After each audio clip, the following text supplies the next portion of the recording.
Oh, Phoenix, we love Phoenix. We've done well in Phoenix. I love this place. I even wore a special tie because it represents the sun. It's nice and sunny.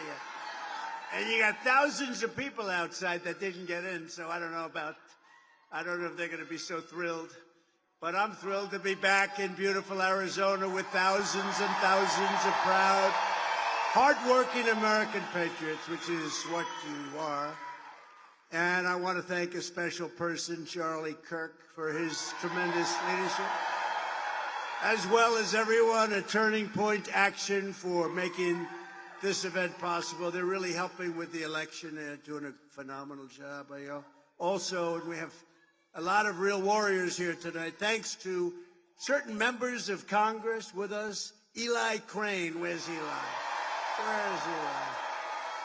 What happened to Eli? Just saw him back there. There he is. Eli's doing a great job. A very non-controversial man, and he loves your state and he loves our country. Andy Biggs. Andy. Thank you, Andy. Great guy. A woman, I can't believe she's leaving Congress. She would have won by about 99%. But she's doing something very important. She's going to Maricopa County Board of Supervisors. And she has my complete and total endorsement. One of the greatest people. She was just a warrior with impeachment hoax #1, impeachment hoax #2, all hoaxes. Everything's a hoax. These people are sick. But I just want to introduce a special woman, Debbie Lesko. Debbie. Debbie, there you are. Thank you, Debbie. Great job. That's an important job. We got to get them on our side, Debbie. You know, they're Republicans, but they act like Democrats. We got to get them on our side. Another friend of mine, somebody that's incredible. He's tough, he's strong. He loves you, and he likes me a lot because he's always fighting for me. Paul Gosar.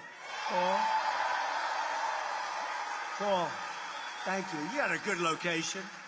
Good. Thank you, Paul. Great guy. Great, wonderful patriot. All of them are warriors, and sometimes it's not easy, I'll tell you, but they are really something very special. A congressional candidate who's doing a really terrific job. His election was rigged the last time. I will tell you that. You know, they say, oh, please don't say that. These elections, let me tell you, if we could have honest elections in this country, I would have stopped campaigning 2 weeks ago. We would have had it made. But we don't have that, so we're watching it very carefully, and I'm working my ass off to make sure we get too big to rig. Too big. We want to be too big to rig. You know, there gets to be a point where they can't rig it, so we have an expression. Charlie and I were just talking. It's called too big to rig. Congressional candidate Abe Hamadeh. Abe, thank you very much.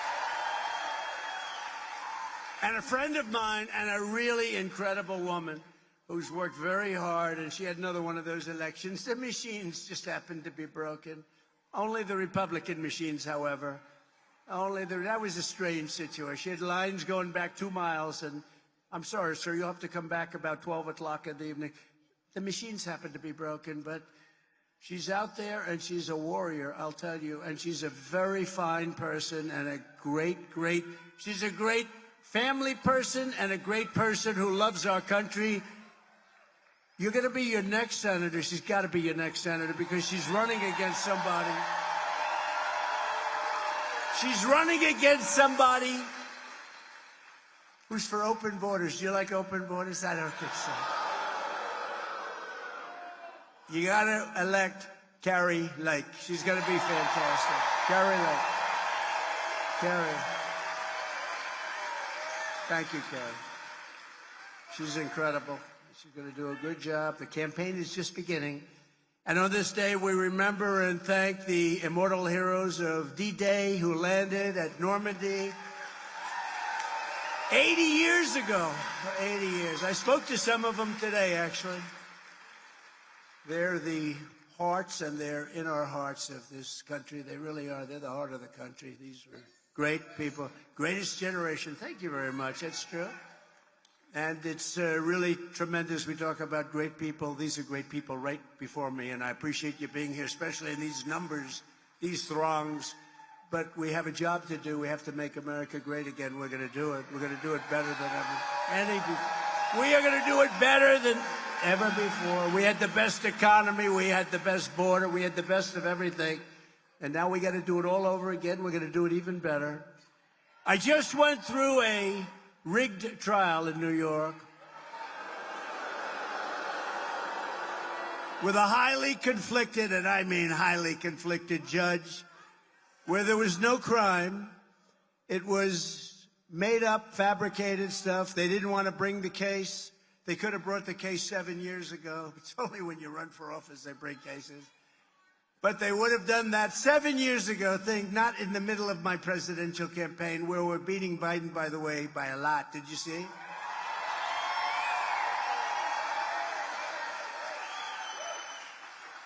And by the way, right after the announcement of this, more campaign funds were given to this campaign than any campaign, they think, in history. Almost $400 million. 400! No, it's never been, nobody's ever seen, because they know it was rigged. They know it's a corrupt system. They know all about it. But with your help, less than 5 months from now, and we're going, and I'll tell you what, we have to change the system. We have to straighten out what's going on in these courts. We got a rigged deal going, this whole country, and we've got to do it. And those appellate courts have to step up and straighten things out, or we're not going to have a country any longer. But we're going to win the great state of Arizona, and we're going to tell crooked Joe Biden, you're fired. You're doing a lousy job, the worst president in history. Joe, you're fired.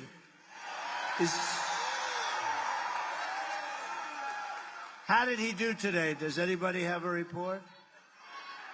Oh, gee.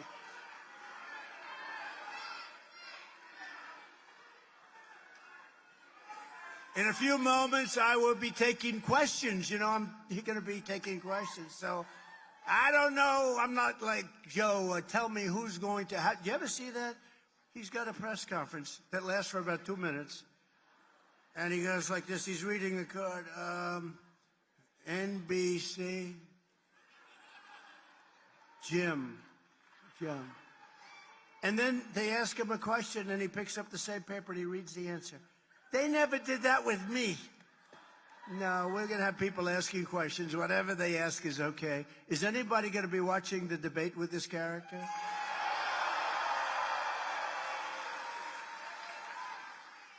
You know, they offered me this debate, and they thought I wouldn't take it because it's on CNN. It's Fake Tapper. Does anyone know him? Fake Tapper. They wanted it to be sitting down, seated, and zero audience. And they wanted it to be short, also very short. And I said, I'll take it. Because you know what? They thought I wouldn't take it. Being on CNN, and Dana Bash is very tough to Trump. Dana Bash, another beauty. So I have Dana Bash and Fake Tapper. And they thought, here's what we'll do. We'll offer him the worst thing that could be offered. These two anchors, Dana Bash, Fake Tapper, CNN, no audience, nobody. Your children, your wife, nobody can be there. Oh, that's going to be interesting for him, though, isn't it? Nobody can be there. And they want you sitting down. So I said, I'll take it. They thought what was going to happen is that I'd say, I won't do it. And then they'll say, Trump doesn't want to debate. I want to debate. We should have many debates, frankly. We really should. Because we have to find out why they like open borders, where people pour in from, right, Paul? Why do they, who could like an open border? You know, more importantly, why do they want, we're the party of common sense. As an example, it's big stuff. It's bigger than people think. Why would anybody want to have men playing in women's sports? Why? Do you see the records that are being set in weightlifting? These are records that are not going to be beaten anytime soon, maybe in 1,000 years from now. But they're being, and swimming and running, and it's so unfair and so horrible, really so demeaning to women. Who would want this? I mean, who would want it? We are the party, and we're conservative, all that stuff, but you know what? More importantly, we're the party of common sense. We want strong borders. We want a powerful military. We don't want wars. We want to have great education for our children. We want to have low interest rates. And we were energy independent just 3.5 years ago. And today we're saying to Venezuela, we need your energy. Please help us. It's so sad. It's so pathetic. We're going to lower your energy costs by 50% within 1 year. We're going to drill, baby, drill. We're going to get those prices way down. But first, I want to talk to you about Crooked Joe's heinous and criminal obliteration of our southern border. You people know better than just about anybody about the southern border because they are pouring through your state at levels nobody's ever seen before. 2 days ago, Joe Biden signed an executive order to officially declare his formal approval and support for the largest border invasion in the history of the world. So this has been the largest invasion in history. We are being invaded. This is not people coming in. These are people coming in totally unchecked, unvetted. They're pouring into our country. Far from closing the border, Joe Biden's order, this is his new order. So he's getting killed in the polls. People say that, look, this is really bad what's happening on the border. So they come up with something that's fake, just like everything else they do. It's all fake. The impeachments are fake. The court cases are a disgrace to our country. Everything is fake. So they come up with this order. I won't say it because I don't like using the word bullshit in front of these beautiful children. So I won't say it. I will not say it. But this thing allows millions of people.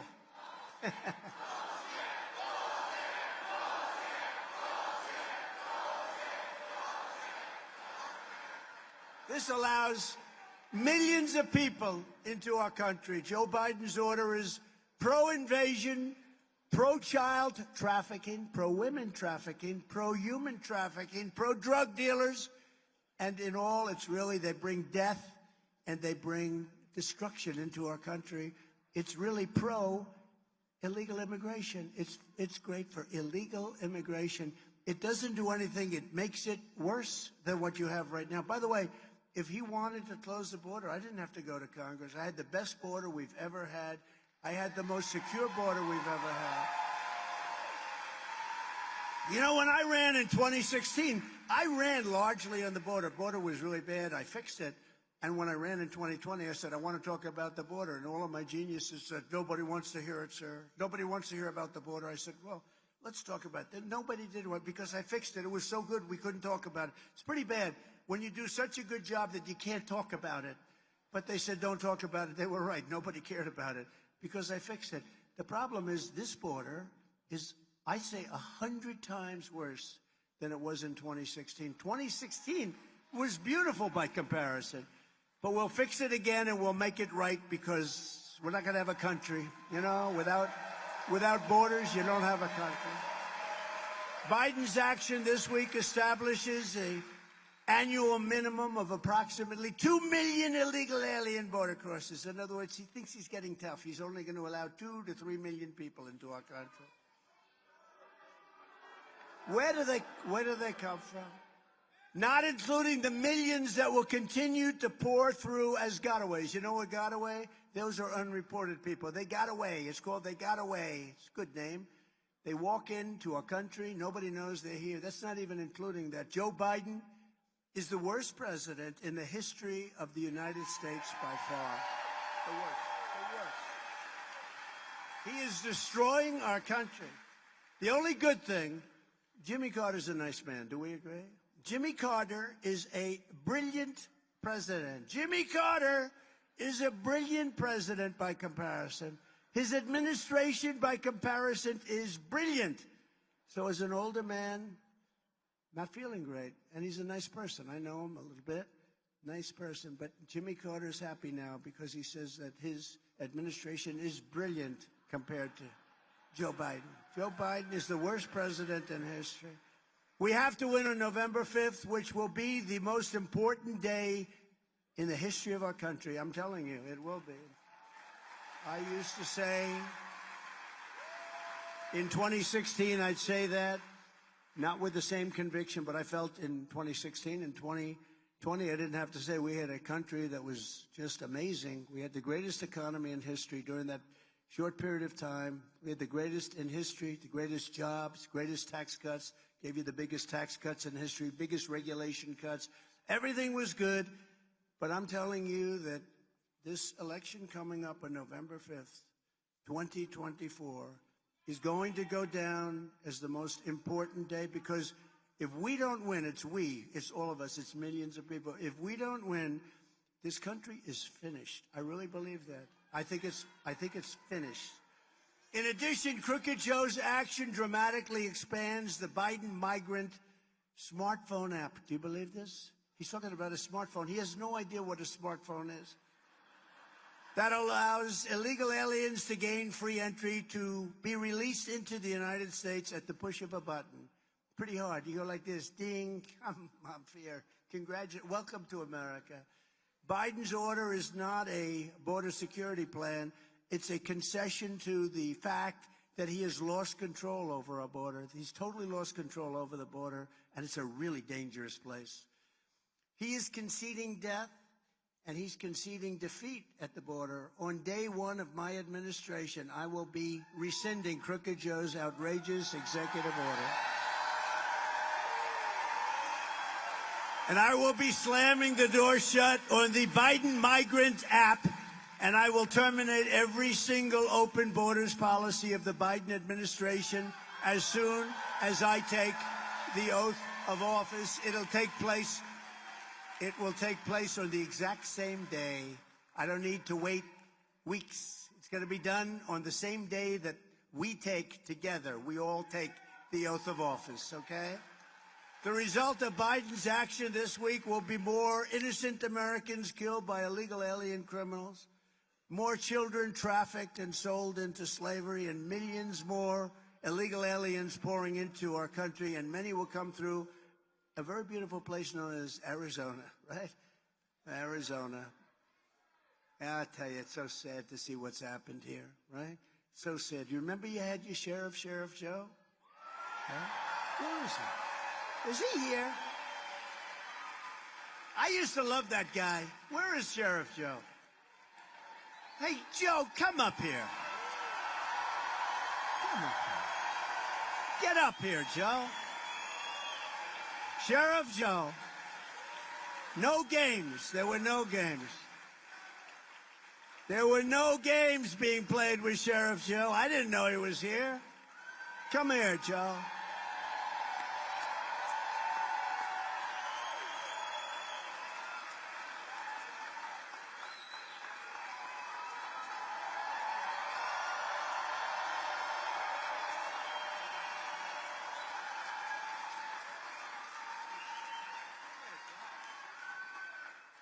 I don't kiss men, but I kissed him. We had a real border with this guy. People said he was too tough. Now they're saying, where is Sheriff Joe? You know, he's 170 years old, but we want him back. Joe, say something. Hold on. I want to see your birth certificate. He doesn't believe my age. You think I'm 73? I think you're 50. 50. I love this guy. When NBC came up to me, he said, John McCain, you're a hero. And I paused, because 4 months before, I woke up and told my wife, and thank you, everything you've done for Ava. Never forget that. Never. So I said about McCain, I'm not going to badmouth him. You know, he still served our country. But when I woke up, I told my wife, I finally found the only hero I ever had in my life, and that's him.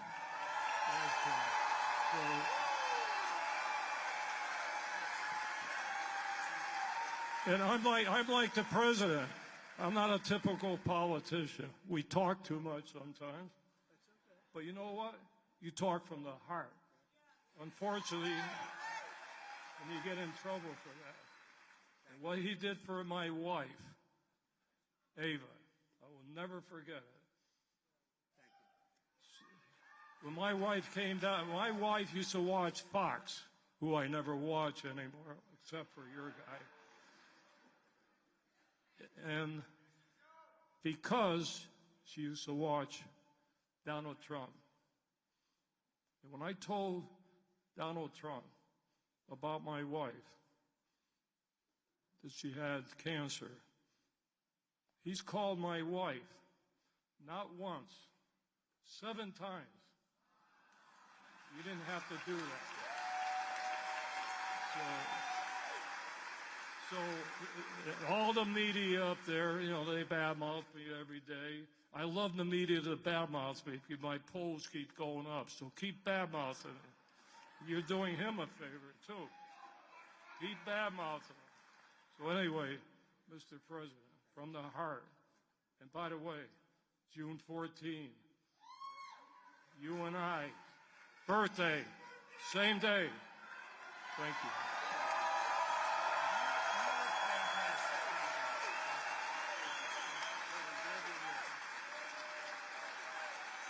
Thank you, Joe. Thank you. Grab that railing, Joe. You did perfect. But you don't want to pull a Biden. Thank you. This guy did some job on the border, you know. He wasn't appreciated, actually, and now he's appreciated because you understand what he did. He did an amazing job, and good man, great wife. He had a great wife, actually. And thank you very much. I didn't know you were here, Joe, actually, and I'm glad you were. If Joe Biden truly wanted to sign an executive order to stop the invasion, he only needs a single, think of it, a single sentence, and it would say, I hereby immediately reinstate every single border policy of a gentleman named Donald J. Trump, who was President of the United States. Less than 4 years ago, I handed Joe Biden the strongest, most secure border in U.S. history. We built 157 miles, and some people say 571 miles. We added 157. We're ready to get it up. It was going to go up to 200, and they didn't want to put it up. But we built 571 miles of wall. We were going to add over 200. They ended up selling. It was all made. All we had to do is flip it up. It was going to go up very quickly. Then we had a horrible thing happen during the election. You know better than us. And they ended up selling it for 5 cents on the dollar. Very expensive stuff. Just what the Border Patrol expects. They wanted steel. They wanted concrete. They wanted rebar. They wanted 7,000-pound concrete. They wanted hardened steel. It was very good stuff. And they wanted the panel on top. That was called an anti-climb panel.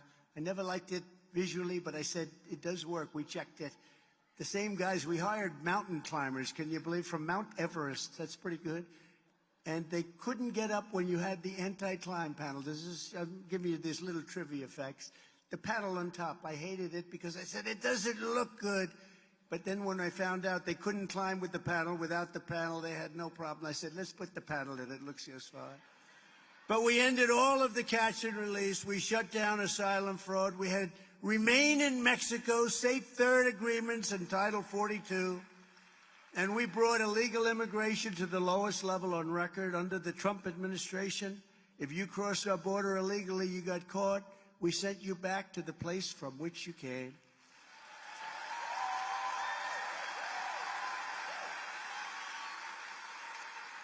And, you know, they weren't allowed to do that with Obama and Biden. When I first came in, I said, you got to get them out, MS-13. We took out thousands of MS-13 criminals. We sent them back to their place. You had plenty of them here. We got them all out. But I was told, sir, you're not going to be able to do that. Why? Because Honduras and El Salvador, some of the other countries, they wouldn't take them back under any circumstances. They wouldn't take them back. I said, what do you mean? We put them in buses, they blocked the roads. We put them in planes, they put big planes on the runway so you couldn't land. They won't take them back. How long has that been going on for? 10 years, 12 years? It's been going on for a long time. I said, how much money do we pay those countries? Sir, we give them $750 million a year for economic development. Okay, you do. See, 750. Okay, as of effective immediately, inform them they're not getting the $750 million. That was in the evening. That was on a Thursday evening. On Friday morning, like early, 7:30 in the morning, I got almost simultaneously 3 calls, not coordinated, separate calls from the heads of the 3 countries. And I said, what's up? It's early in the morning. Sir, we understand that you're upset about something. Please, there must be a misunderstanding. I said, you won't take the criminals that you send over in caravans, and they have a lot to do with it. They put the people that they don't want in those caravans. You won't take those criminals back, and you're not getting any more money from the United States at all. Sir, there must be a misunderstanding. We would be honored to take back MS-13 criminals. It would be such... And we started sending them back by the thousands,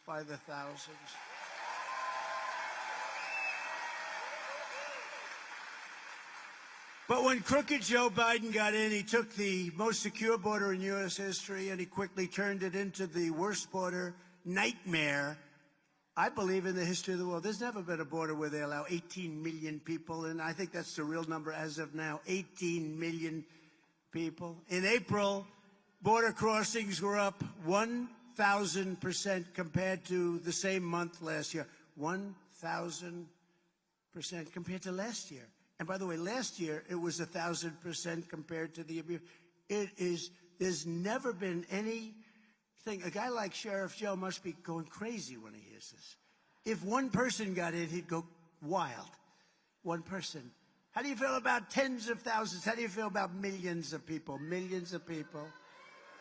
In total, crooked Joe Biden has imported more illegal aliens than the populations of 40 out of our 50 states, and soon that's going to be a much higher number. It could even almost top. I think it's going to end up topping.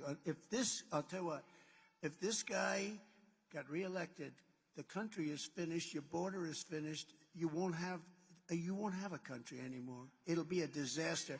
Just on this one issue, and we're not talking about nuclear proliferation, we're not talking about all the other issues that he has no idea what the hell he's talking about. You know, if you think about it, Ukraine being attacked by Russia would have never happened.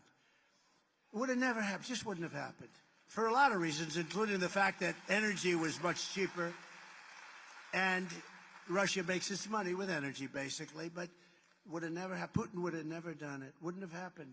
And it never did. You know, people said, well, how does he know it wouldn't happen? Because for 4 years, it never did. And watch China and Taiwan. Watch what's going on with that. Another thing, Israel would have never been attacked, ever. Would have never been attacked. Iran was broke. Iran was broke. They didn't have money to give out to Hezbollah, to Hamas. Iran was broke. Israel would have never been attacked. And you know what else? Just to add, I could say 30 different things, but just to add one more, you wouldn't have had any inflation. We had no inflation. We were down at a number so perfect. And now you're suffering with numbers that nobody's ever seen before, and it's all unsustainable.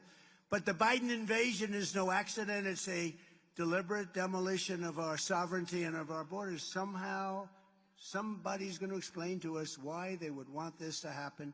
I guess it's probably votes. They probably think these people are going to be voting. And interestingly, I don't know if you just came across the wires, I'm leading now with Hispanic voters. Isn't that good? So, I don't know, maybe they're wasting their time.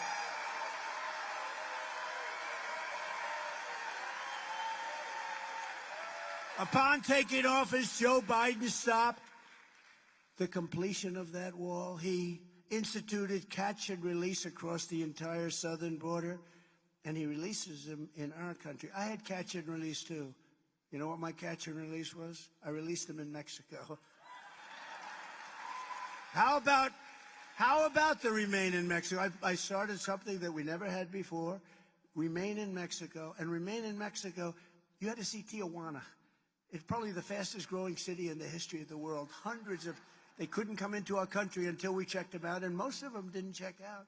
He knowingly ripped up the Remain in Mexico policy, which was not easy to get. You know, when you go to Mexico, you say, listen, We want to have hundreds of thousands, even millions of people standing by the border on your side. They're not allowed. You think that was an easy thing to get?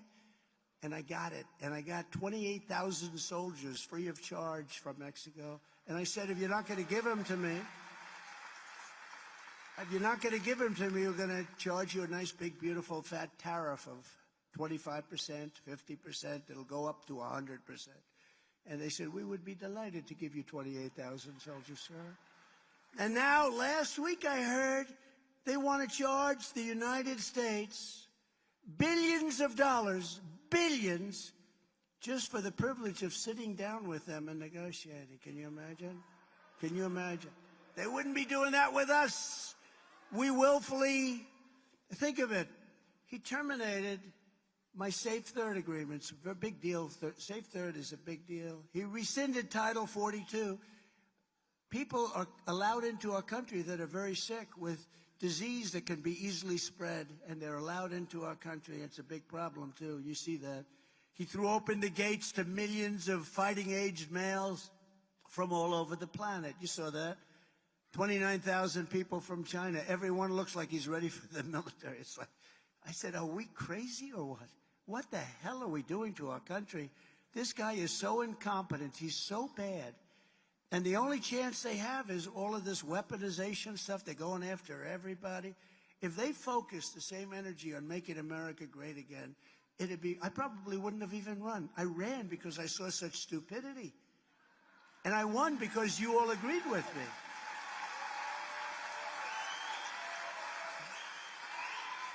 And the very first bill that Crooked Joe sent to Congress was a plan to give mass amnesty to millions and millions of illegal aliens, even if we don't know anything about them. And you know, they take care of them, but they don't take care of our vets. I had a 92% approval rating with our vets, the VA. Now it's, if Joe Biden wins this election, he wants to turn every single illegal alien that he let in across the borders into a voting citizen. I believe that's the only reason this is happening, because nobody could want, there's no other reason that this is a good thing. And for that, you know, it's interesting, they cheat so much, they don't really need that. That's the way I look at it. So I almost don't even think that's the reason, but it probably is. By contrast, I want to send Joe Biden's illegal aliens back home where they belong. They have to go back home.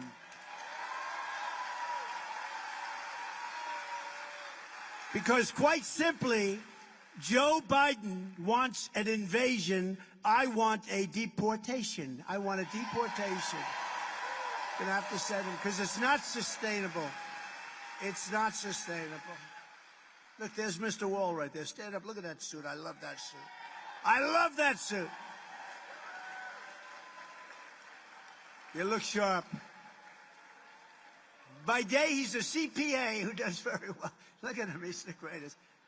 He's been to about 200 rallies, I think, right? Pretty close. That's great. That's cool.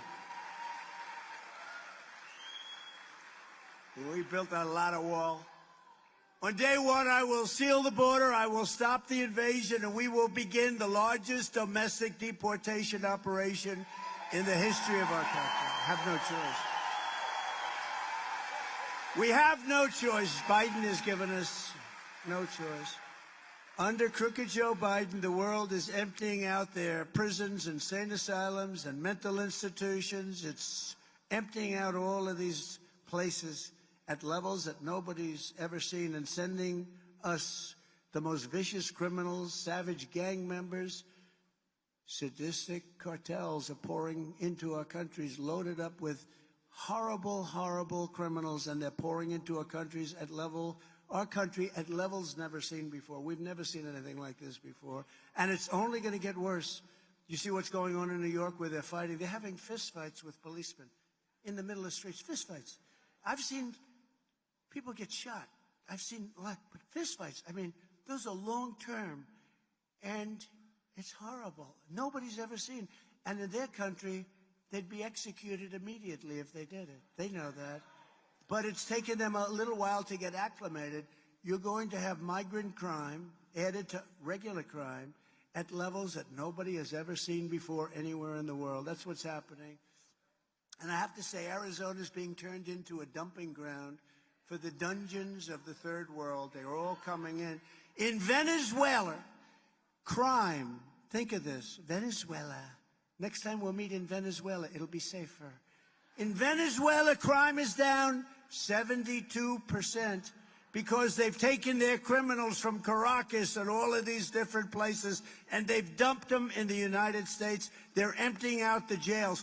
All over the country, all over our country, we're being affected, and affected badly. And all over the world, if you look, the jail populations are at the lowest levels they've maybe ever been at. I mean, they're at levels that nobody's seen for 25, 30 years. And also mental institutions. They're taking people out, very, very sick people, and they're dumping them into the United States. Congratulations, by the way. They're dumping them into the United States of America. The mental institutions throughout the world, and I'm not talking about South America. I'm talking about in Africa, the Congo. They're letting their prisoners from the Congo, rough guys, come into the United States. Congratulations. They're letting people come in from Asia. They're letting people come in from all over the world. The Middle East, they're coming in from Yemen. They're coming in from all over. They're coming in by the millions, and they're coming in from the prisons and the mental institutions. And can you imagine the money they're saving? And can you imagine how much nicer it is? But Venezuela, the crime is down 72% because they don't have their criminals. They're taking their gang members in a rough fashion, and they're busing them into our country. And there may be, is there any criminal from Venezuela in the room? Please raise your hand. There probably is. We just don't know about it. No, but think how bad that is. And I do it. If I were the head of these countries, Honduras, El Salvador, I would do it in a heartbeat. Anybody. It's all over the world we're talking about. I have to say, I would be the first one that would have done it. And I wouldn't be having 50% jail populations. I'd be down to 0. They'd all be in the United States of America, getting money for all of the different things that they get. They get cell phones. They get hospitalization. They get education. Even though they can't speak a word of English, they're taking the seats of people, and the instructor's talking English, and they have somebody speaking, in some cases, languages that we'd never even heard of. You know, there are a lot of languages that we don't have here. We have nobody that even speaks these languages. And they're sitting down in a school, taking a student's place that might be a hardworking, good student, a citizen, the child of citizens, and they're taking their place. Our country is going to hell, and we're going to stop it. We're going to stop it on November 5th. Just this week, 2 brave officers of the New York Police Department, these are great people, by the way, the New York's finest. And they are fine people. They're great people. Were shot in Queens, New York, by a Biden migrant who Crooked Joe released into our country. This monster infiltrated from Venezuela and was quickly given administrative amnesty by Joe Biden. He got amnesty, along with taxpayer-funded hotel room, which is a very nice room, by the way, very luxurious.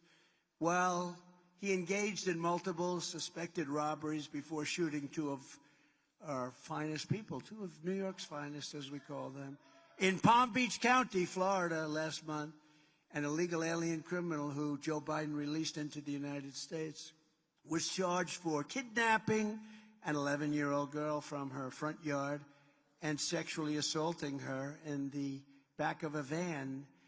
And, of course, there was this horrific case of Laken Riley, who's incredible. I met the parents and may be here. The young nursing student, beautiful person, beautiful, top of her class, everything, from Georgia, who was savagely beaten and murdered by a bloodthirsty Biden migrant, allowed in through Biden after Crooked Joe set him loose into our country. They set him loose right into our country. Instead of apologizing to Laken Riley's family, Joe Biden apologized to her killer for calling him illegal. Do you remember that? Oh, I'm so sorry. Oh, I'm so sorry I called him illegal. He actually apologized. He went on. He apologized to this guy.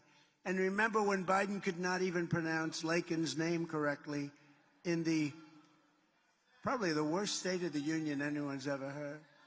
Under the Trump administration, we will not be apologizing to illegal alien criminals. We will be putting them behind bars and throwing them out of our country rapidly. With his actions on the border, Joe Biden is the ringleader of one of the most vile criminal conspiracies of all time, aiding and abetting human traffickers, child smugglers, and terrorists. That's what he's doing. They have no fear. They know nobody's going after them. They can do whatever they want. And that goes with drugs. More drugs are coming into our country right now than at any time in our history, times 5 or times 6. We've never had massive amounts of drugs pouring into our country. We fought it like hell. We were fighting. And by the way, you'll never solve the problem without the death penalty. When I was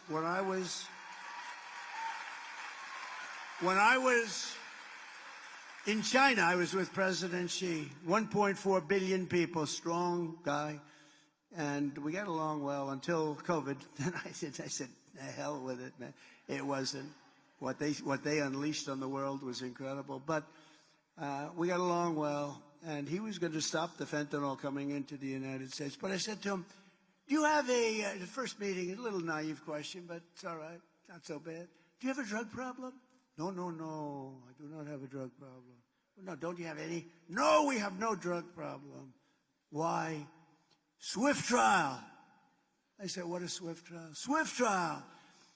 What Swift trial is, they catch the drug dealer, and they give him a swift trial, meaning a very fast trial. At the end of the trial, if he's guilty, they execute him. Every drug dealer in China said, let's get the hell out of here. Let's go to the United States, where you don't even get a slap on the wrist, right? And I don't know that our country's ready for it. And I'll be honest with you, if you really knew the stats, a drug dealer, on average, during that drug dealer's life, will kill approximately 500 people. Do you know that, Paul? 500 people will die. Families, family members, children, young children, girls, boys, parents sometimes too. 500 people on average. And when you hear that, it doesn't sound so severe. You know, we would set up blue ribbon committees at the White House. We'd get socialites from New York, even socialites from Arizona. They'd sit around the table, they'd talk about it for 5 minutes, and then they'd start talking about what restaurant they're going out to dinner. These people are really tough and they're smart. The cartel people, they run these things like the best corporations in the country. They say they run more efficiently. They know how to do it. They're horrible people. They're killing hundreds of thousands of Americans each year. And when I mentioned it, and I do it purposely, I mentioned the death penalty, and without it, you're never going to solve the problem. If you look at Singapore, if you look at the only countries, essentially, that don't have a problem are people with either really strong crime prevention or countries with the death penalty. And Singapore is another one. They don't even know what you're talking about when you say, do you have a drug problem? Do you have a drug problem? No, we don't have a drug problem. Why would we have a drug problem? We have an unbelievable drug problem. We lost last year, in my opinion, 300,000 people. That's bigger than a war. That's bigger than a war. And so many times they're young people. And so many times it was a mistake. They thought they were taking something else. If you take the head of a pin and put a little fentanyl on the head, if it's a little bit larger than the head of a pin, you're dead. You have no chance. And this is pouring in from China. And I had a deal with President Xi. He was going to give the death penalty to anybody manufacturing fentanyl in China and selling it to the United States. But then when the election was rigged and didn't turn out right, he didn't have to do anything. And this group definitely didn't want to pursue that. But we had a deal. They weren't going to be sending the fentanyl into us anymore. But we have to do something with Mexico. 300,000 people are dying a year. Those are the real numbers. They like to say 100. They like to say 90. It's been that number for a long time. It's 300,000 people, and it's probably more than that. And we're going to have to take very strong action because we can't let that happen. That's like being in a war. You take a look at the Civil War. You take a look at wars that we've had where the numbers are not so much more than that. Double for the Civil War. That was a war within our country. And you take a look at this, we cannot let this stand any longer. We cannot take it from China, from Mexico, from anywhere else. We have to clean out the problem. And the people that do it, the tougher they are, the less of a problem they have. It's actually a very simple solution. In addition to all of the Biden migrant crimes stealing innocent American lives, Crooked Joe is also responsible for more women and children being sold into slavery than anyone else in modern history, because we are so weak on the borders now. We were so strong. This guy goes to the beach all the time. You ever watch him in a bathing suit? Somebody told him he looks good. Oh, Joe, you look great in a bathing suit. You know, you're 82 years old. You look fantastic. He can't lift the chair. The chair weighs about 3 hours. You know those chairs, aluminum, hollow aluminum. They weigh like, they're built for old people to lift and for children to lift. He can't lift. Well, today he couldn't get up, right? That was not good. What the hell happened to him today? It's always an adventure. He falls out of airplanes. He falls out of helicopters. What the hell is going on? But because of Biden's policies, millions and millions of children have been separated from their families and pushed into the hands of the coyotes and the cartels. And, you know, 88,000, I don't know if you do, if it were me, it would be the biggest story. 88,000 children are missing. You know that? 88,000, think of that. 88,000 children are missing under this administration, and they have no idea. And unfortunately, many of those children are dead, just like many of the hostages held by Hamas are dead. When they can't make a deal, you know, when they can't make a deal, that's a big problem, and they're finding out that a lot of them are gone. A lot of these people are gone right now. But there's a thing, again, it never would have happened. October 7th, Israel, the attack on Israel, would have never, ever happened under the Trump administration. When I'm president, I will use Title 42 to end the trial, and we have to do this, to end the child trafficking crisis by returning all trafficked children to their families in their home countries, and we will do it immediately. Have to do it. We will save countless women and children from slavery and servitude. You know, when you talk about all of the people that are essentially kidnapped, it's another word for it, most of them are actually women. Most of them, they put them in trunks of cars. They have cells built in cars. They close, it's 100 degrees out, it's 115 degrees out. They put women in that to try and sneak them across the border. And they can do it very easily because the borders, we have an open border into our country. But most of those people are, just think of yourself, think of your family. Most of them are women. The Biden border invasion is also an all-out war on the working class minorities of our country, and it's a flat-out economic warfare on African-American and Hispanic-American families and workers. These people are taking the jobs of African Americans. They're taking the jobs of Hispanic Americans, and they're tremendously affected. And you know who else is affected? Is unions. Unions are being absolutely slaughtered because people are coming in and they're taking those union jobs, and I think you're going to see unions start to speak up pretty soon. The illegal immigration is hurting black and Hispanic families more than anyone else. In less than 4 years, Joe Biden has imported millions of low-wage migrants and given them welfare, free health care, and work permits to undercut American wages. People with jobs that have had it for a long time are being fired all over our country. Now real income for African Americans is down more than 6% under crooked Joe Biden. Think of it. So that's the African Americans are being, and it's one of the reasons, by the way, have you seen the polls? Okay? The polls for African Americans are loving Trump because they're seeing what's happening, and criminal justice reform, and I funded the colleges and black colleges and universities. Nobody else did that. Nobody else even thought of it. And what we're doing is we're getting tremendous numbers that I don't think anybody's seen before, of African Americans coming over to vote for us. And we need those votes because we have to turn this country around. Simultaneously, illegal immigration is causing rent and housing costs to skyrocket, absolutely skyrocket, because we have 15 million new migrants and we have no place to put them. We have no place to put them. And that number is building so fast. We have absolutely no place. In everything that he does, Joe Biden puts illegal aliens first. He puts the cartels first. He puts the open borders, these lunatics first. And he betrays the American citizens. He's betraying the American citizens. Again, I say it all the time. He's the single worst president in the history of our country. You know, until I got indicted. I got indicted 4 times. Can you believe it? I never spoke. You know, I spoke. I'm a politician, I guess. I can't stand the name, but I'm a politician, I guess. I ran. I won. The only thing I did wrong was I beat somebody that I wasn't supposed to beat. We won the election in 2016. And then in 2020, as we all know, I did much better than I did in 2016. We got millions of more votes, but a lot of bad things happened. You know, they used COVID to cheat, et cetera, et cetera. But we're not going to let that happen again. But as your president, I will put African Americans first, Hispanic Americans first, Asian Americans first, women first, men first. People with diplomas from the top schools first, people without a diploma, that we had them all. But basically, I'll put all Americans first. I'm going to put them first.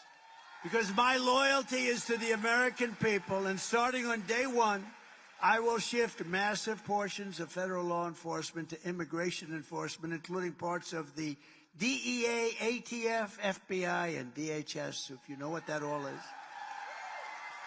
I will deploy the U.S. Navy to impose a full blockade like I had on the cartels, because when the land gets tough to get across, they swing it out with the boats, and we will stop that. We already did. And deny them access to the waterways of our region. We will put the cartels out of business, and I will make clear to every federal department and agency that we must use any and all resources to stop this invasion of our country, including moving thousands of troops, if necessarily, currently stationed overseas, to our own borders. We protect other countries, but we don't protect our own country. Before we defend the borders of foreign countries, we will secure the border of our country. I think that makes sense. But first, and most importantly, because without this, it's only going to go bad, we have to win this November. We have to win. And remember, it starts in mid-September. You know, it's early voting, mid-September. North Carolina goes early. Pennsylvania goes very early. September 22nd in Pennsylvania. So it's really long before the November 5th date. But we use the November 5th because that's the day that we will have a chance, like we did years ago. We turned our country around. We made America great again. In fact, I couldn't use that slogan. I wasn't going to use that slogan in 2020 because America became great again. We were respected all over the world. And now I can use that slogan because our country is we're a failed nation. We need a victory that's too big to rig. You know what that means? We need everybody to get out and vote.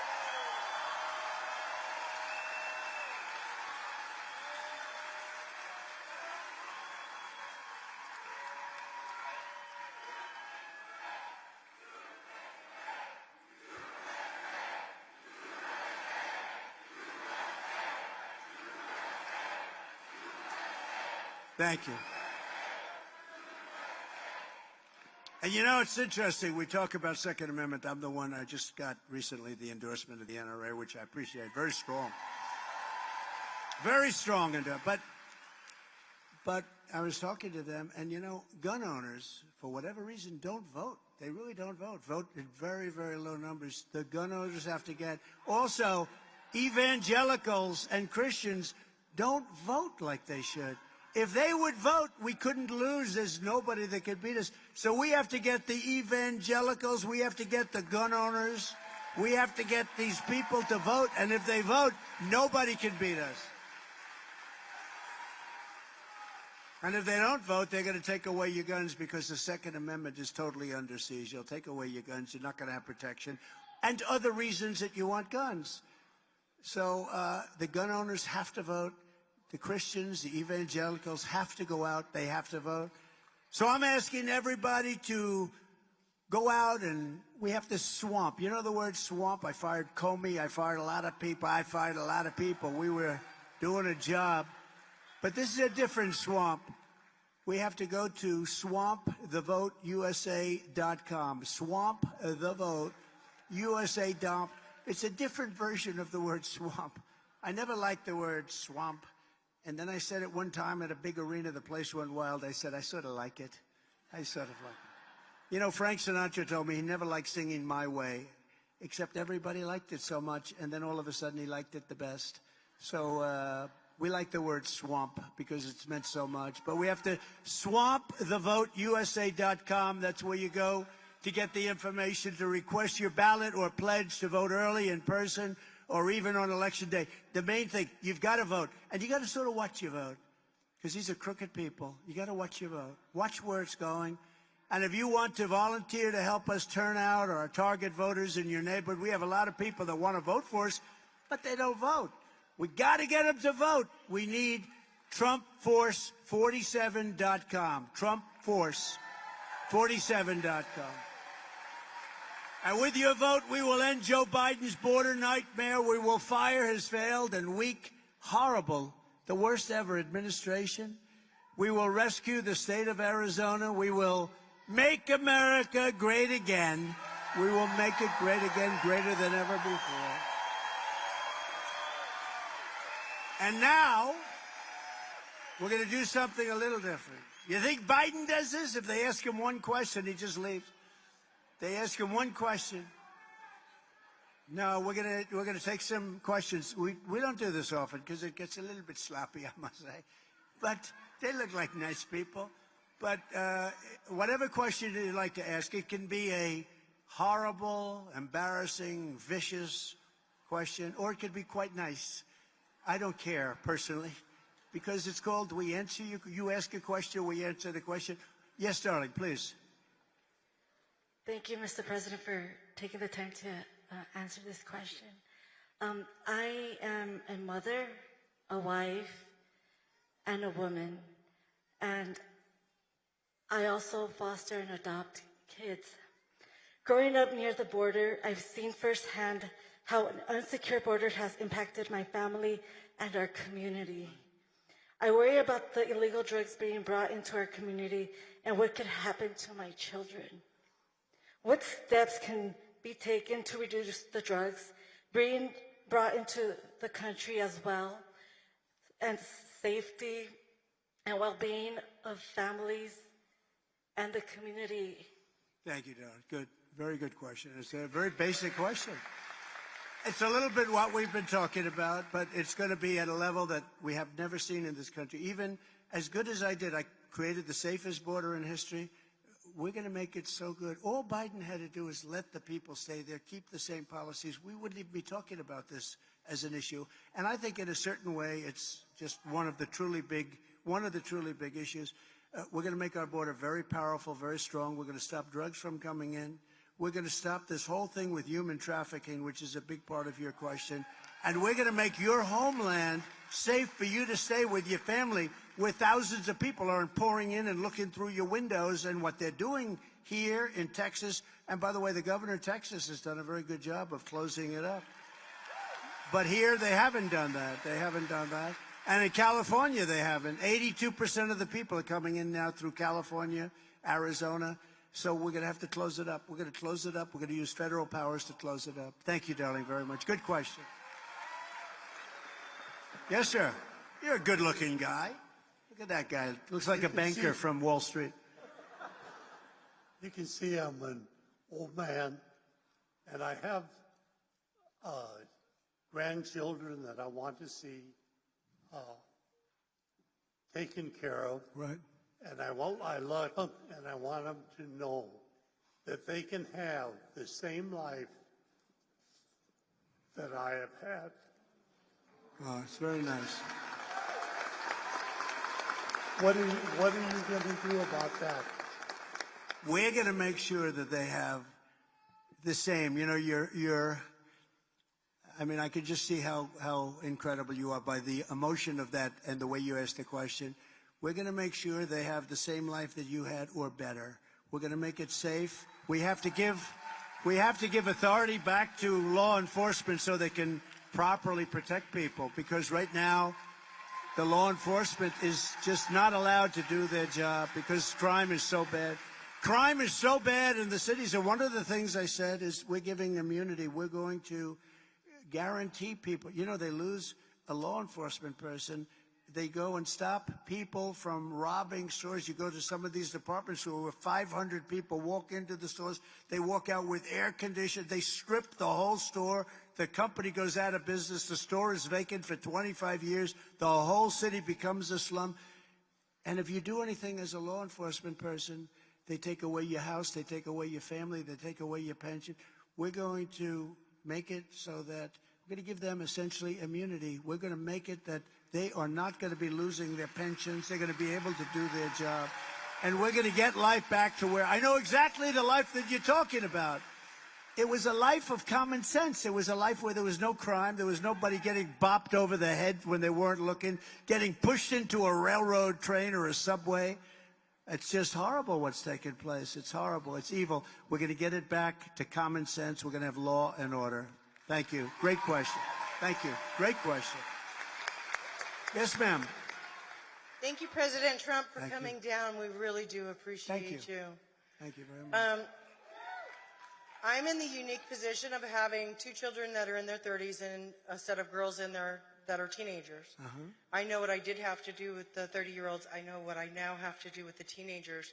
I have trackers on those girls, and I've taught them evasive action when driving through our county because of the high-speed pursuits of the human trafficking. Who would believe you have to even think about doing that, right? Never with the original two. Yeah, no, I know that.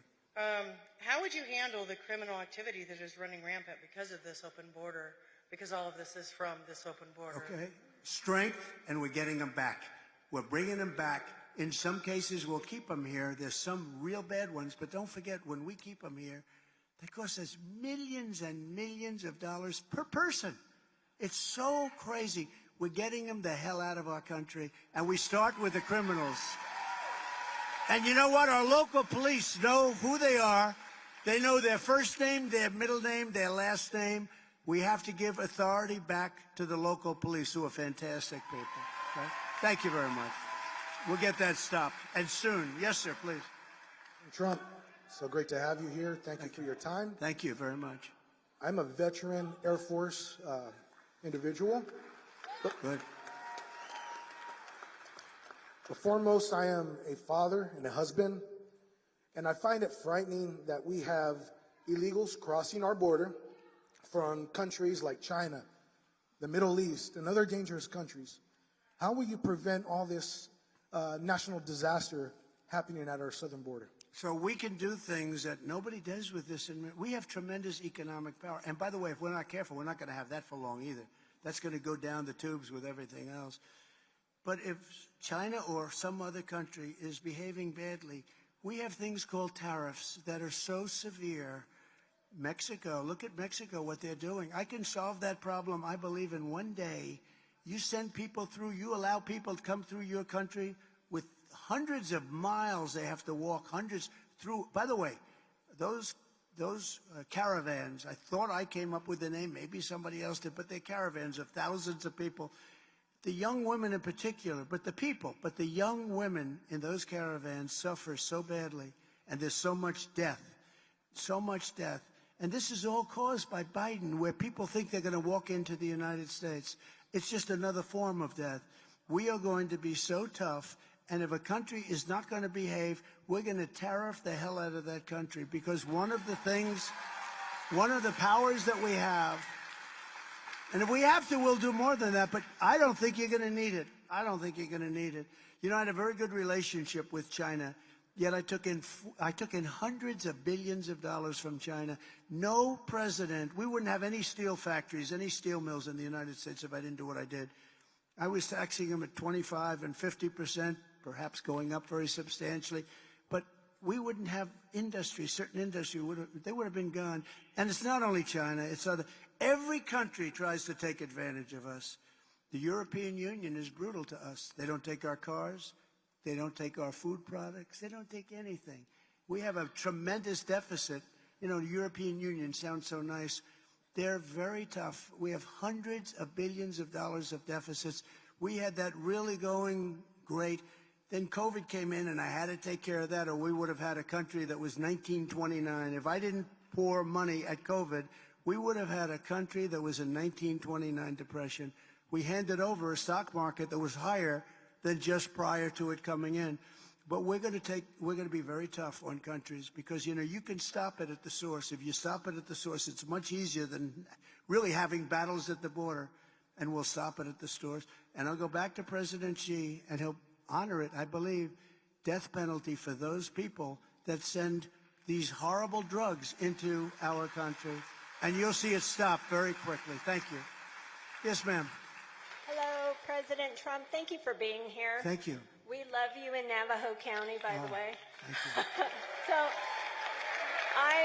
I'm a mom of 3, and when I go to the grocery store to fill up the fridge, costs are out of control.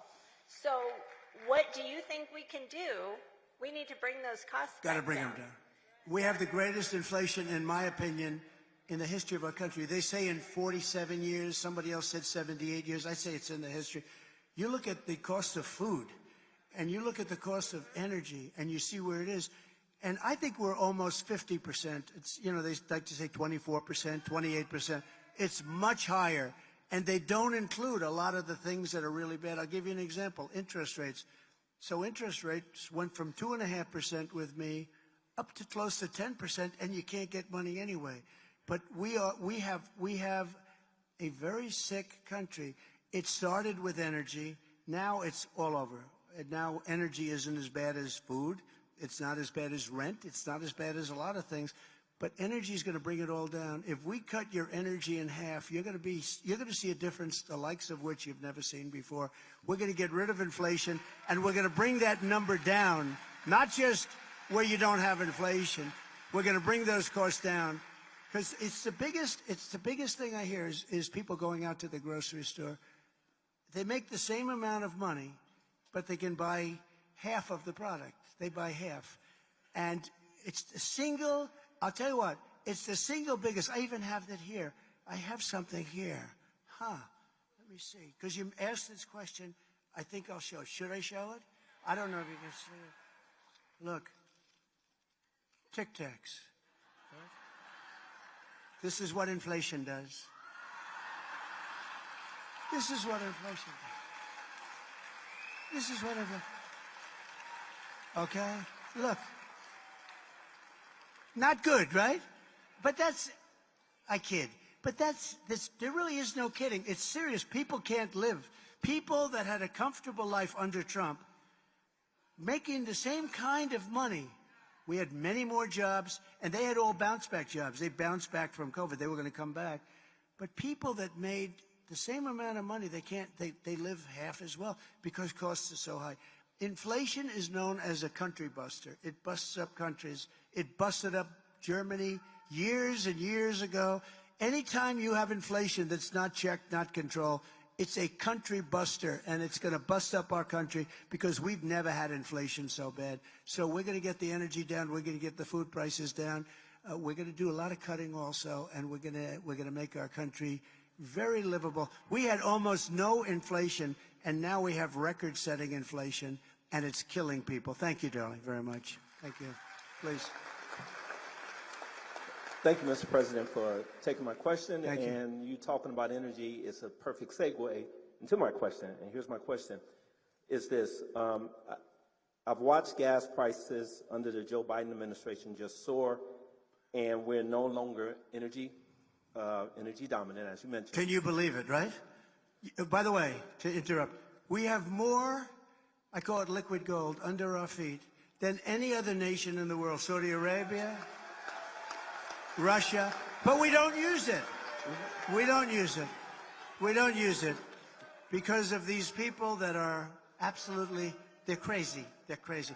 We don't use it. Drill, baby, drill. The man just said it. Drill, baby, drill. Go ahead. And you know, exactly, Mr. President. I'm a pastor, and I'm watching the members of my church hurt over how much, just like what you're saying, the gas cost is just to get to work, go to school, and go to church. And Therefore, my question is this: what are you going to do to help the everyday American who could barely afford the price of gas? And before you answer that, Mr. President, I just want to say this, Mr. Pastor. Scripture says, where sin abounds, grace abounds all the more. And we want to thank you for tapping into the greater grace that's going to eliminate and bring this country back into the greatness. Thank you, Pastor. Very good. You can be my pastor any day. Thank you, Pastor. I appreciate it. We can get energy started. You know, you have places in this country that you're very high. Your energy is very high. But you have the New England states that are the highest in our country. It's crazy. And if they had a pipeline going from Pennsylvania through New York, but New York won't approve it, if they had a pipeline, they would cut their numbers down by 50%. I predict, and I will tell you, I'm going to get energy costs down to much less than 50% of what they are now all throughout our country. And that's going to have an unbelievable... And once that happens, interest rates are going to follow. Interest rates will naturally follow. It's not as complicated as people think, and I did it. We had no inflation. We had the greatest economy in the history of our country, and we'll do it again, but we'll do it even better. Thank you, Pastor. It's very nice. Appreciate it. President Trump, it's an honor. Thank you. I enlisted in the Army Reserve because I love my country, like many of us do. Right. Under Biden, our national security is at risk with endless wars. What is your plan to bring us back to peace?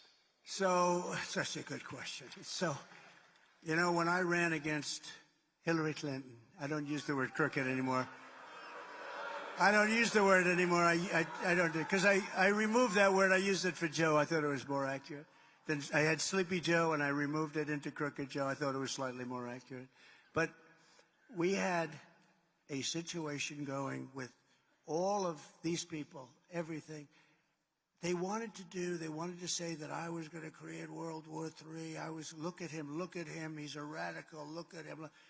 I was a radical for not having wars. And if you look at Viktor Orban from Hungary, strong country, strong man. He's a very powerful man, runs it strong. He didn't take illegal aliens. He didn't want them. He said, I want my people to be Hungarian. I don't want to have my shopping centers blown up, et cetera, et cetera. And they asked him a few weeks ago, they said, let me ask you, Mr. Prime Minister, what's going on with the world? The world is blowing up. You have Ukraine, Russia, you have Israel, you have all these places. They're at war with each other. What's going on? He said, there's one thing going on. He said, Donald Trump isn't president. If Trump is president, it's all going to end. They all respected Trump, and it's true. And it's true. So they said that, oh, look at, Hillary said this, look at Trump, just look at this guy. He's going to go to war. He's going to take us. No. Look at me. I'm the one that kept us out of war. For 78 years, it was 78 years until another president, look, that's a long time. I kept you out of wars. I totally defeated ISIS. I rebuilt our military, and countries respected us. I totally rebuilt our military, and I rebuilt our Veterans Administration. I took good care of our vets. 92% approval rate. So we are going to make sure there's no wars. We don't want to have wars. I call them endless wars. I call them wars where people don't even want us involved. Now, Ukraine's a very interesting case because we spend hundreds of billions of dollars. And Europe, you know, don't forget, we have a little thing called an ocean in between us. Europe should be paying much more. Nobody asks them to pay more. I asked them to pay more for NATO, and they paid a lot more. That's where they got all the money, because they were all mostly delinquent, other than 8 nations. But they would always say Trump is going to get us into war with his attitude. No, my attitude kept us out of war. We defeated ISIS, totally defeated ISIS. We got out of Syria. We got out of Iraq. I got out of these wars because I'm a big believer. I want to spend our money in our country, doing our country's great things. Our country, you drive down our roads, you drive down our highways, our country's falling to pieces, our infrastructure is falling. And then these guys, all they want to do is spend money on the Green New Scam. It's a Green New Scam. I mean, the things they're spending money on, it's like throwing the money out the window. And we don't want to do that. We want to fix our roads and highways. We want to get rid of the electric mandate for the car. How about that? They have hundreds of thousands of cars right now. And by the way, I'm a big fan of electric cars. I'm a fan of Elon. I like Elon. But, you know, I like him. And I think a lot of people are going to want to buy electric cars. But if you want to buy a different type of car, you have to have a choice. Some people need to go far. Some people don't want their car built in China. Some people, you know, there are advantages to other. And basically what people have to have a choice. And you know what? You have to have a choice also in education. You're going to have choice in education, and you're going to have choice in what you buy. And that has to do with electric. The electric cars don't go far. And by the way, they're incredible. He does an incredible job with Tesla. And I tell him, I said, you know, and I think he agrees with me, frankly, but you can't. They don't go far.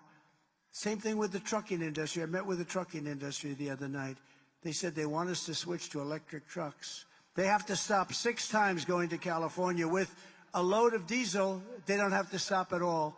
How the hell can you do that? You're going to destroy our supply chain?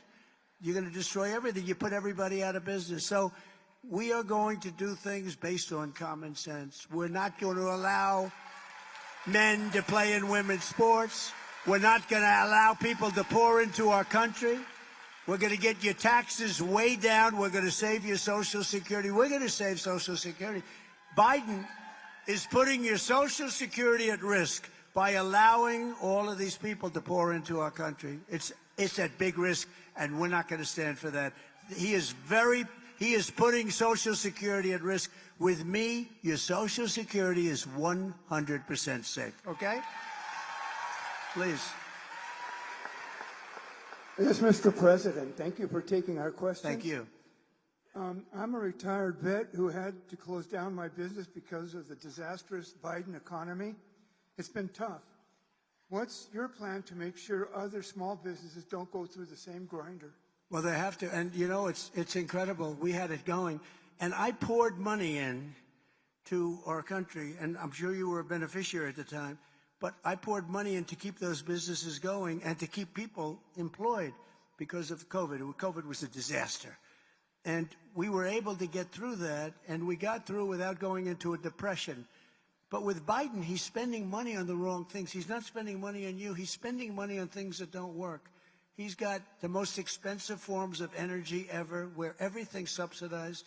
He's got windmills all over the place. Every time you see a windmill going up, you need tremendous subsidy. Now, it kills your birds. It ruins your landscape, ruins the value. If you have a house and you can see a windmill, your house is worth half. But it's also the most expensive energy there is. And we have to get back to the basics. And we have to be able to help people like you, not to help his friends who make all this crap. And much of it's made, and you know, a lot of it's made, most of it's made in China. It's made in China. There's something going on. Why somebody would want to do these things where the product is made in China. That goes for electric cars too, by the way. But the windmills are all made in China and some in Germany, but most of them are made in China. What the hell are we doing, right? We'll take care of you. You watch. Thank you. I understand exactly what you're saying, too. Just hang in. Yes, sir. Mr. President, thank you very much. My name is Jorge Rivas. It's truly an honor to be talking to you again. And real quick, my wife, Betty, would like to say hi to you real quick. Whoa. Look at her. Yeah. Thank you, Betty. Thank you very much. Latinos really do love you, Mr. President. Thank you. And I do mean that. I love them.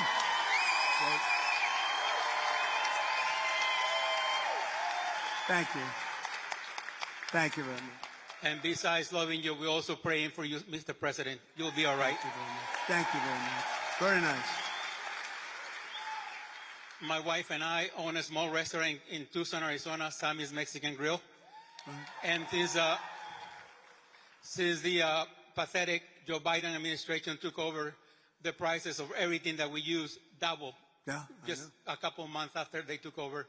So would you be helping us out? And is there going to be some drill, baby drill? Yeah. You know what's so interesting about it?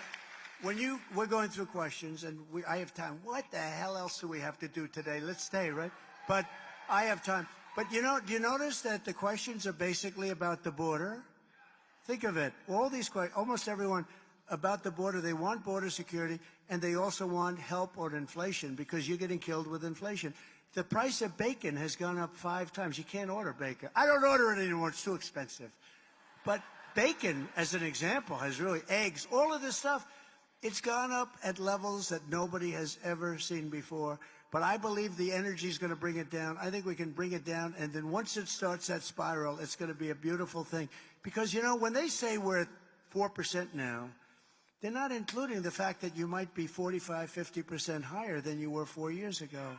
So it's not 4%. We have to get it down. We have to bring it down. The best way that we can bring it down is with interest rate energy, and the interest rates are going to follow the energy down, and that's going to follow the bacon and the eggs down, okay? Thank you. And you have a beautiful wife. Thank you.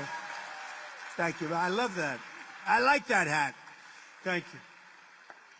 Thank you very much. Good afternoon, Mr. President. It's an honor to stand before you. Thank you. It's my honor. Thank you, sir. Thank you.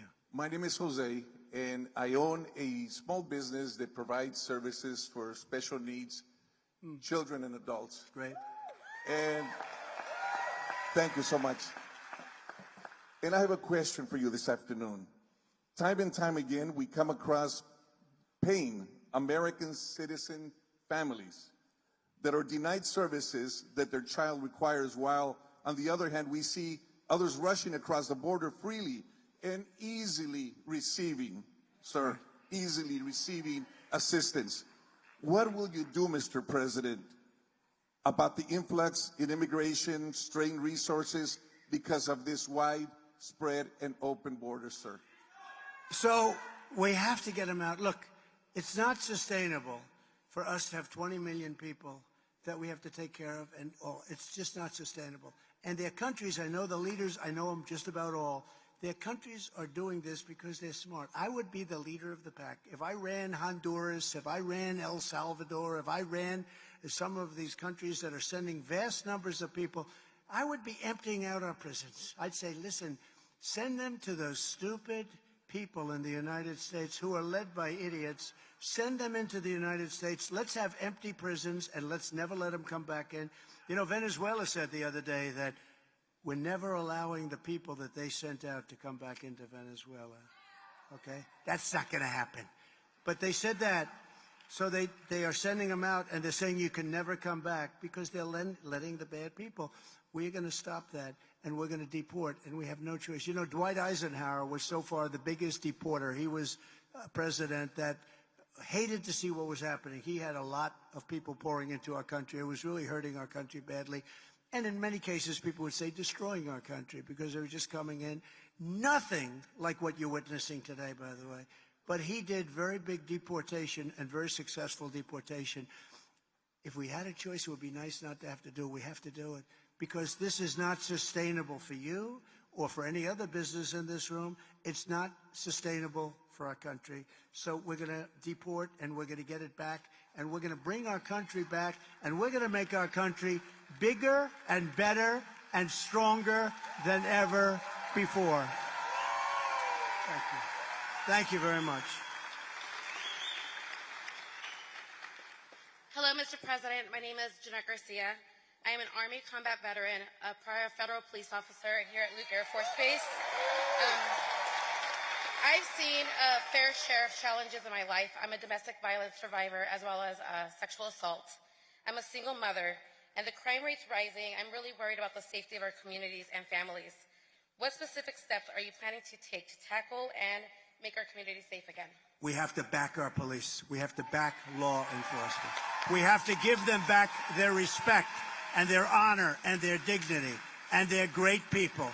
We have to do it. And the people that are most affected are really the minority communities. Those are the people that are most affected. And I really think that's one of the reasons we have so many African-American people supporting us. Nobody's ever seen anything. They're leaving the Democrats in numbers that nobody's ever seen before because you know what? They have to be safe. They have to be safe. Thank you. That's a great point. Thank you. Please. It's a beautiful baby. Thank you. Can't do better than that. That's beautiful. Go ahead. Thank you. Hi, Mr. President. Hi. My name is Emily. This is my daughter, Felicity. We live in northern Arizona. It's beautiful and, quiet and nice and everything, but, it's also in a rural area. My concern is that the nearest equipped trauma hospital is over an hour and a half away. What can your administration do to give rural Americans better access to hospitals? Well, we're going to be helping rural America. Rural America votes for Trump. There's nobody going to take that away. And we'll be helping. They've been building. We started a process for building hospitals and other things in rural America. And I'm going to keep that going. They ended it in the Biden administration, as you know. But we're going to keep that going. Rural America, look, it's the backbone. It's the heart of our country. We'll take care of it. Okay? You just hang in. We'll get it done. Thank you. Okay, how about one more if it's a good one? We'll end on a good one. Always end on a good one, right? Got to Go follow ahead. the baby, so we don't know about that. That's right. So I'm an advocate for many senior citizens. Good.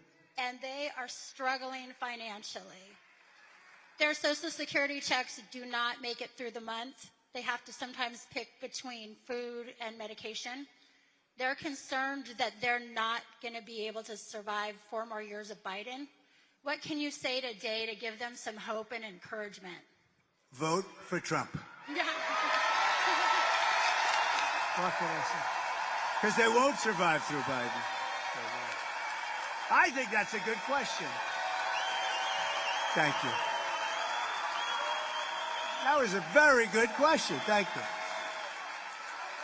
So we'll just end by saying it's been an honor to be with you. So interesting, though.